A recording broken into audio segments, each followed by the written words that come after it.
Assalamualaikum warahmatullahi wabarakatuh. Selamat pagi. Semoga hari ini kita semua berada dalam lindungan Allah Subhanahu wa taala. Amin. Saya ucapkan selamat datang bagi adik-adik yang sudah bergabung di kampus kita, yaitu SMP Negeri 1 Wanasalam. Salam Pramuka. Kakak berharap adik-adik yang baru bergabung di SMPN 1 Wanasalam mempunyai semangat yang tinggi, ceria, senang, dan cinta alma mater sehingga dapat melaksanakan kegiatan dengan efektif. Kakak perkenalkan dulu, nama lengkap kakak, saya Publo. Nama panggilan Pak Epul atau biasa dipanggil Kak Epul. Kakak sendiri di sini mengajar salah satu mata pelajaran PPKN dan juga prakarya. Dan alhamdulillah kakak diberi kesempatan oleh Bapak Kapal Sekolah untuk menjadi salah satu pembina pramuka. Untuk materi yang akan kita pelajari pada kesempatan hari ini yaitu tentang sejarah gerakan pramuka, di mana sejarah gerakan pramuka ini mungkin adik-adik sudah pernah mendengar atau bahkan sudah membaca di berbagai sumber ya, karena kakak yakin adik-adik orang yang kreatif, disiplin, dan juga bertanggung jawab. Amin. Adapun untuk materinya yaitu tahapan-tahapan. Pertama, masa Hindia Belanda tahun 1908 dan 38. 1908 Mayor Jenderal Robert Baden-Powell menggagas pendidikan luar sekolah yang menghasilkan manusia warga anggota masyarakat Inggris yang baik. Robert Baden-Powell menulis buku yang berjudul Scouting for Boy yang ditulis atas dasar pengalaman di alam terbuka bersama pandu dan latihan-latihan yang diperlukan pandu. Gagasan Baden-Powell menarik dan tersebar ke banyak negara dan akhirnya banyak negara yang mendirikan kepanduan seperti Belanda dengan nama Vadvinder atau Vadvinderij. Gagasan kepanduan dibawa oleh Belanda ke Indonesia dengan waktu yang dijajah oleh Belanda. Dengan mendirikan Nederland Insight Vadvins atau disingkat juga dengan NIVV atau Vandu Indi Belanda. Pemimpin pergerakan nasional mengambil gagasan Baden-Powell dengan membentuk organisasi-organisasi kepanduan yang bertujuan membentuk manusia Indonesia yang baik, yaitu sebagai kadar pergerakan nasional, maka bermunculan JVO dan JJP.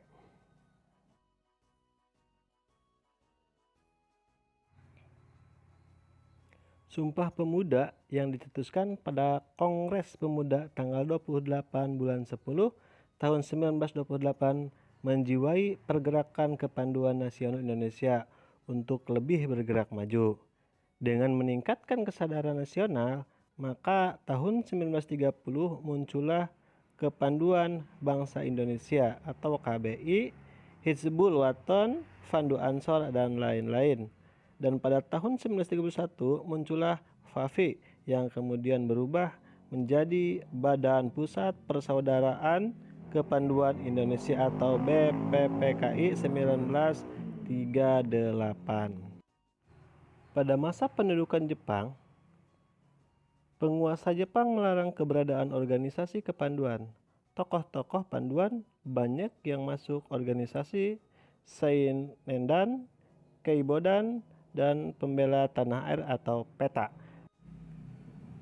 Masa Perang Kemerdekaan, dengan diproklamasikan kemerdekaan 17 Agustus 1945, bangsa Indonesia mempertahankan kemerdekaan. Seiring dengan itu pada tanggal 28 Desember 1945 di Surakarta berdiri Pandu Rakyat Indonesia atau PARI sebagai salah satunya kepanduan di wilayah Indonesia. Masa pasca Perang Kemerdekaan hingga 1961 menjelang tahun 1961 kepanduan Indonesia telah berpecah menjadi 100 organisasi kepanduan yang di bawah federasi. Yang pertama IPINDO, yang kedua Popindo, dan ketiga Persatuan Kepanduan Putri Indonesia. Ketiga federasi, yaitu satu federasi putra dan dua federasi putri, melebur menjadi satu federasinya, yaitu Persatuan Kepanduan atau Perkindo, yang beranggota 60 organisasi kepanduan dengan jumlah anggota 50.000 orang. Yang kedua, 60 organisasi kepanduan tersebut masing-masing di bawah organisasi partai politik yang berbeda-beda paham.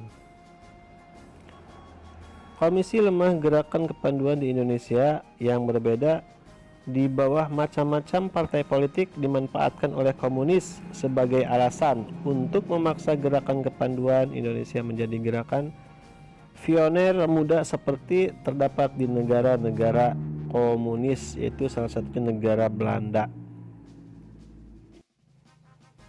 Masa 1961 sampai 1999, gerakan kepanduan di Indonesia memasuki era baru dengan nama Gerakan Praja Muda Karana atau Gerakan Pramuka berdasarkan keputusan Presiden nomor 238 tahun 1961.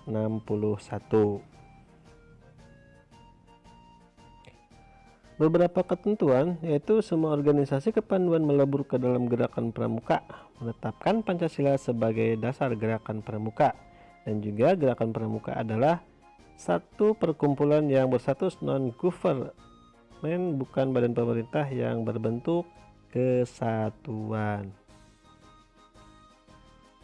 Gerakan Pramuka diselenggarakan menurut jalan aturan demokrasi dengan pengurus, kuartir nasional, kuartir daerah, kuartir cabang, dan kuartir ranting yang dipilih dalam musyawarah. Gerakan Pramuka sebagai satu-satunya badan di wilayah NKRI yang diperbolehkan menyelenggarakan kepramukaan, yang lain dilarang.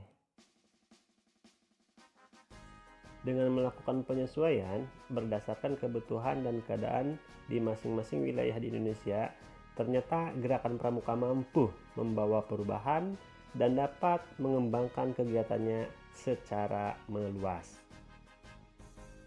Gerakan Pramuka mengalami kemajuan pesat dan kuat. Salah satu sebabnya memakai sistem majelis pembimbing atau MABI di setiap tingkat.